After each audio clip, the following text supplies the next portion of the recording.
Dan kita perlu mengantisipasi banyaknya profesi yang akan hilang.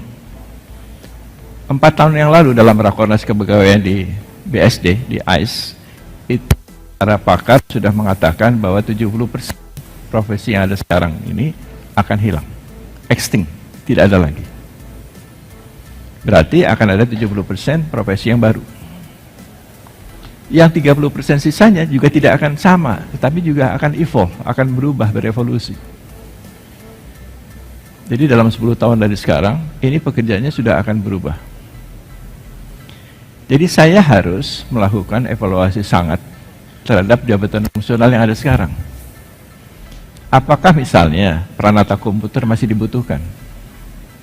Karena peranata komputer itu hanya data entry operators sebetulnya.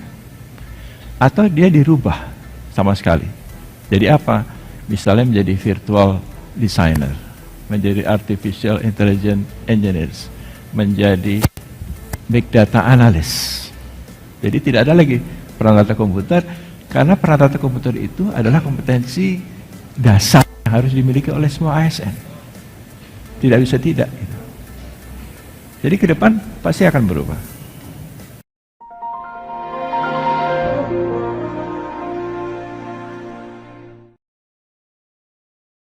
Kelas Dupak Prakom, cari angka kredit, semakin mudah. Dapatkan informasinya di t.me, /kelas Dupak Prakom. Oke, Assalamualaikum warahmatullahi wabarakatuh. Baru-baru ini PLT Kepala BKN, Bapak Bima Haryawi Pisana, ini mengeluarkan statement yang mengejutkan kita semua ya, Prakomers ya. Dikatakannya kalau Prakom ini sebetulnya hanya data entry. Kenapa sih PLT Kepala BKN ini yang notabene seorang analis kebijakan utama ini menilai Prakom sekeras itu? Apa iya ribuan Prakom di seluruh Indonesia ini hanya bisa ngetik doang? Nah, di video kali ini kita akan mengulas lebih dalam ya, mulai dari sejarah singkat Prakom, realitanya di dunia kerja, serta masa depan Prakom ini menurut pandangan saya. Disclaimer ya, apa yang saya sajikan di sini menggunakan sudut pandang saya sebagai Prakom di instansi Pemda.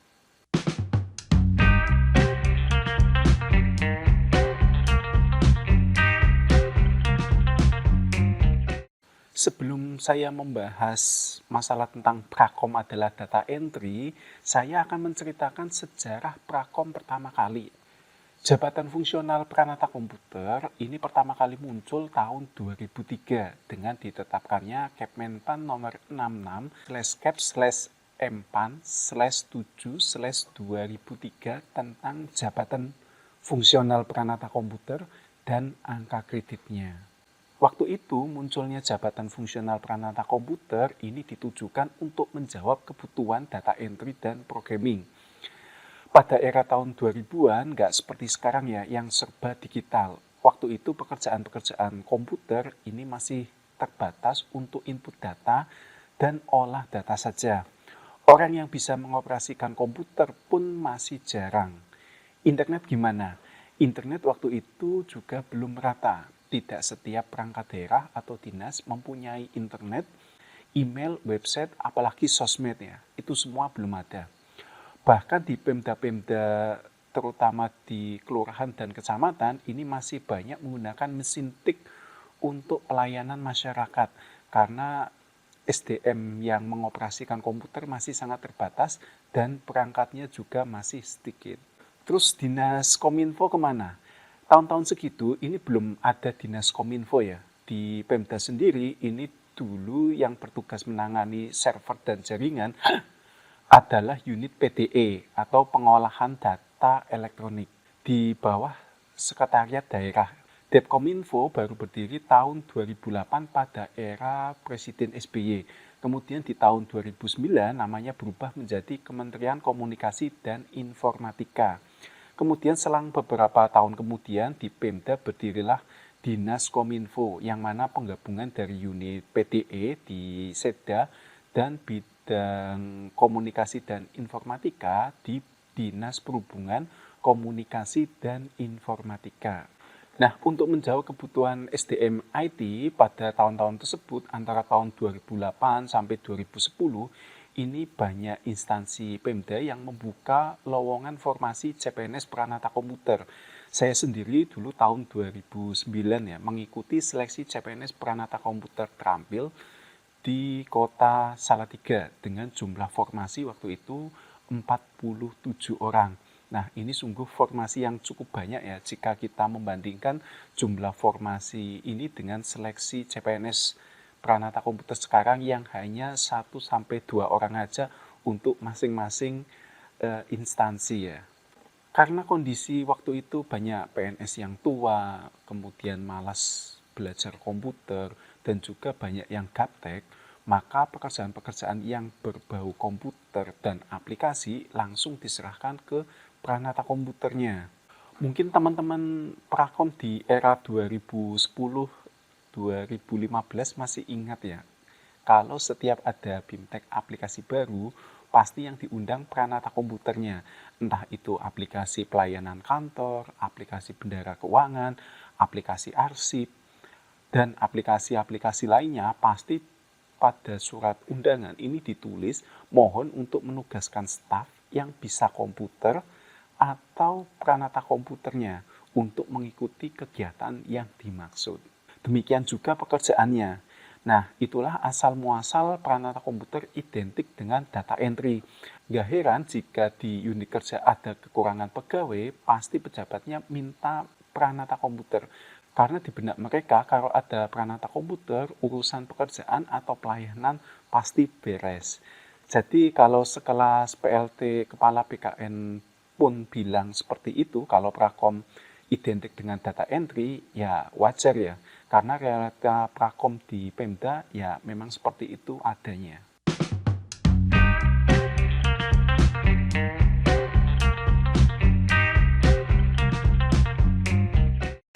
Dari tahun 2003 hingga 2020 atau 17 tahun kemudian, ini perkembangan IT sangat cepat berkembang ya. Adanya cloud computing, IoT, smart city, jaringan internet cepat 4G dan 5G, ini membuat butir-butir kegiatan yang tercantum dalam Kemenpan 66 tahun 2003 ini sudah tidak relevan lagi. Banyak butir-butir kegiatan seperti menyiapkan Vicon, desain grafis, kemudian editing video, data mining, dan lain sebagainya, ini belum diakomodir di Kemenpan 66 tahun 2003. Sadar akan hal itu, BPS selaku instansi pembina memperbarui butir-butir kegiatan Pranata Komputer yang kemudian diajukan ke Menpan sehingga terbitlah Permenpan 32 tahun 2020 tentang jabatan fungsional Pranata Komputer. Pandangan saya, Permenpan 32 tahun 2020 ini mengadopsi dari SPBE, yang mana SPBE tersebut mengadopsi dari ITIL, Information Technology Infrastructure Library, yaitu suatu rangkaian konsep dan teknik untuk pengelolaan infrastruktur, pengembangan, serta operasi teknologi informasi. Jadi sederhananya, konsep pengelolaan IT-nya ini mengkiblat ke pengelolaan IT enterprise atau perusahaan besar. Setiap jenjang Pranata Komputer ini dibagi tugasnya sesuai dengan level jabatannya. Misal, Pranata Komputer terampil mengerjakan hal-hal teknis seperti data entry, pengkabelan LAN, query sederhana, dan lain sebagainya. Sementara level Prakom ahli pertama sudah beda lagi yang ditangani. Ini nanti berjenjang ya. Semakin tinggi tingkatan level jabatannya, maka pekerjaan IT-nya mengarah ke hal manajemen dan pengambil kebijakan IT. Jadi ini sudah cukup baik ya. Di sisi lain, terutama di Pemda, ini pengelolaan IT-nya masih sederhana, belum mengadopsi sepenuhnya konsep SPBE atau ITIL tersebut. Memang sekarang pengelolaan server ini sudah dipusatkan di Dinas Kominfo, tetapi penggunaan TNDE, kemudian penggunaan surat menyurat elektronik, penggunaan e-office, penggunaan layanan masyarakat online, layanan customer service online, dan lain sebagainya, ini belum sepenuhnya merata digunakan di semua Pemda.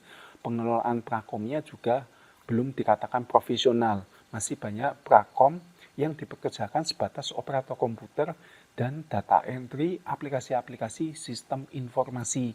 Akibatnya banyak Pranata komputer yang kesulitan mendapatkan angka kredit.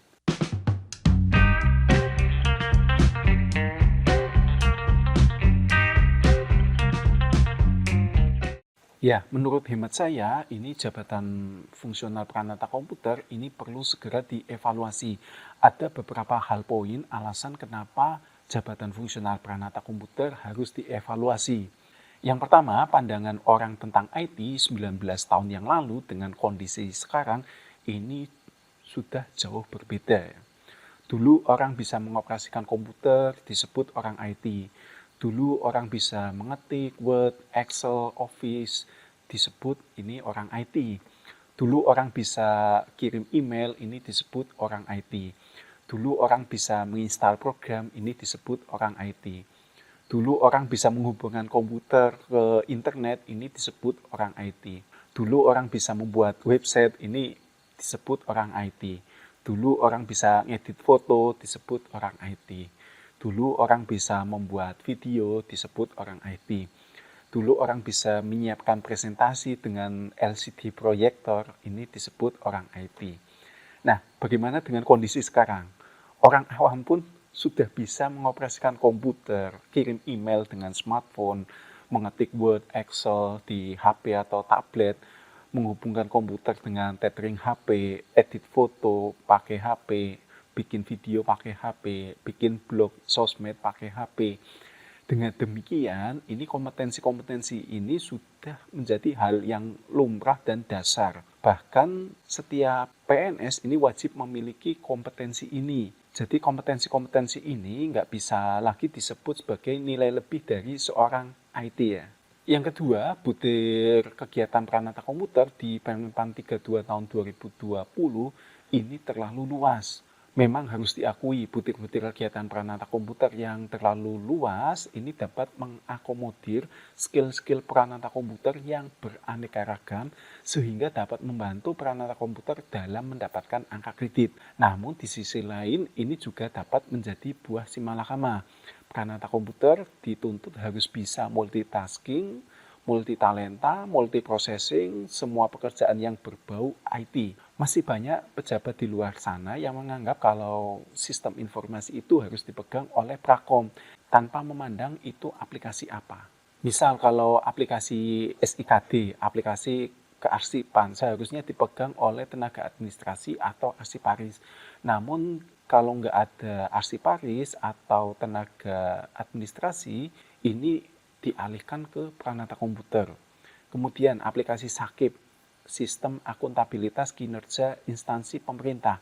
Aplikasi ini untuk memudahkan proses pemantauan dan pengendalian kinerja dalam rangka meningkatkan akuntabilitas dan kinerja unit kerja. Nah, seharusnya aplikasi ini dipegang oleh jabatan fungsional perencana. Namun karena nggak ada fungsional perencana, maka dijokikan oleh Pranata komputer. Lagi-lagi Pranata komputer menang banyak ini soal pekerjaan sebagai pawang berbagai aplikasi sistem informasi. Ujung-ujungnya Prakom ini sudah kehabisan waktu buat ngumpulin angka kredit dari butir-butir kegiatan yang lain. Jadi sebaiknya butir-butir kegiatan Pranata komputer ini bisa lebih dispesialisasikan lagi ya. Mau ke arahnya kemana, atau mau ke hal yang bersifat programming, membangun aplikasi sistem informasi, sementara keahlian-keahlian seperti mengetik, membuat desain grafis, membuat animasi, lebih baik dipisahkan, dijadikan jabatan fungsional yang lain. Kemudian yang ketiga, era ke depan ini kebutuhan akan tenaga IT ini akan berkurang. Lah kok bisa mas? Kenapa tenaga IT ini semakin berkurang jumlahnya, sementara perkembangan IT semakin ke depan ini berkembang semakin pesat. Nah, ini bisa terjadi karena adanya efisiensi. Pernah nggak teman-teman membayangkan awal-awal COVID, kita menyiapkan Vicon aja sangat ribet ya, harus diuji coba dulu 1 hari sebelumnya. Dan itu yang nyoba juga harus orang IT karena semua masih manual. Tetapi sekarang orang awam pun bisa ya. Karena semua sudah diprogram otomatis, dibuat studio, semua perangkat baik audio, kamera, layout ini sudah tertata dengan baik. Dulu ketika orang membuat website, ngoding program itu bisa berbulan-bulan. Tetapi sekarang dengan adanya framework seperti WordPress, CodeIgniter, Laravel, dan lain sebagainya, pekerjaan ini bisa memangkas waktu lebih cepat. Demikian juga untuk pekerjaan-pekerjaan editing video, editing gambar, ini cukup pakai aplikasi di HP, semua bisa langsung diedit dengan cepat. Dulu ketika kita ingin share file ukuran besar, kita itu perlu flash disk ya, dan mengirimkannya ke orang yang membutuhkan. Sekarang dengan adanya Google Drive, ini bisa dilakukan hanya dalam hitungan menit. Dulu ketika kita ingin membuat kuesioner, kita ini perlu membuat formulir dulu, kemudian formulir tersebut difotokopi, baru disebar ke semua responden. Baru hasilnya kita input di Excel dan diolah datanya. Sekarang cukup pakai Google Form, kita bisa share ke grup WA maupun Telegram. Data bisa kita unduh dan bisa kita analisis langsung. Dulu pelayanan KTP, KK kita harus ke RT RW, terus ke kelurahan dan kecamatan. Sekarang kita bisa pakai HP dan membuka aplikasi siak online dan mencetaknya dalam bentuk PDF. Dulu kita perlu membuat server sendiri, membuat jaringan internet sendiri ya, pakai menara tower. Sekarang itu dengan adanya layanan cloud server, kemudian jaringan internet cepat, pekerjaan-pekerjaan tersebut bisa di pihak ketiga kan, sehingga mengurangi tenaga IT. Kemudian rencana pemerintah untuk membuat super apps dengan mengintegrasikan ribuan aplikasi, ini tentu menjadi sebuah ancaman bagi peranata komputer ya, yang selama ini mendapatkan angka kredit dari pemeliharaan server. Bisa jadi jumlah server yang ada di Dinas Kominfo ini nanti akan jauh berkurang karena dipindahkan ke pusat. Dengan begitu, kebutuhan personil IT-nya juga akan semakin berkurang. Nah, itulah gambaran-gambaran ya, kenapa tenaga IT semakin ke depan nanti akan semakin berkurang.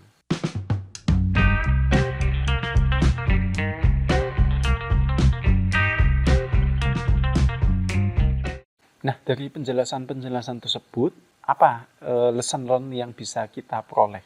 Jadi, meskipun tantangan ke depan semakin berat, tentunya kita itu harus tetap optimis ya.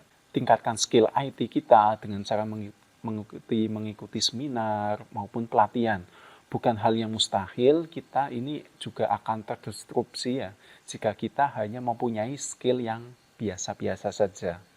Kemudian yang kedua, segera membuat dupak. Ya, memang ini nggak ada hubungannya langsung, tetapi ini antisipasi ya. Jika sewaktu-waktu jabatan fungsional peranata komputer ini dievaluasi kembali, setidaknya teman-teman sudah berada di titik aman. Minimal target 2 tahun ini sudah bisa KP ya teman-teman ya. Dan ini juga sebagai antisipasi jika nantinya jabatan fungsional ini sudah tidak memakai lagi sistem penilaian dengan menggunakan angka kredit. Kemudian lesson learn berikutnya yaitu jika ada peluang ikut seleksi terbuka baik jabatan pengawas, jabatan administrator maupun jabatan fungsional lain yang menurut teman-teman ini sesuai dengan passion dan teman-teman ini juga mampu, lebih baik sikat saja. Karena bagaimanapun juga yang namanya karir ini harus berkembang ya.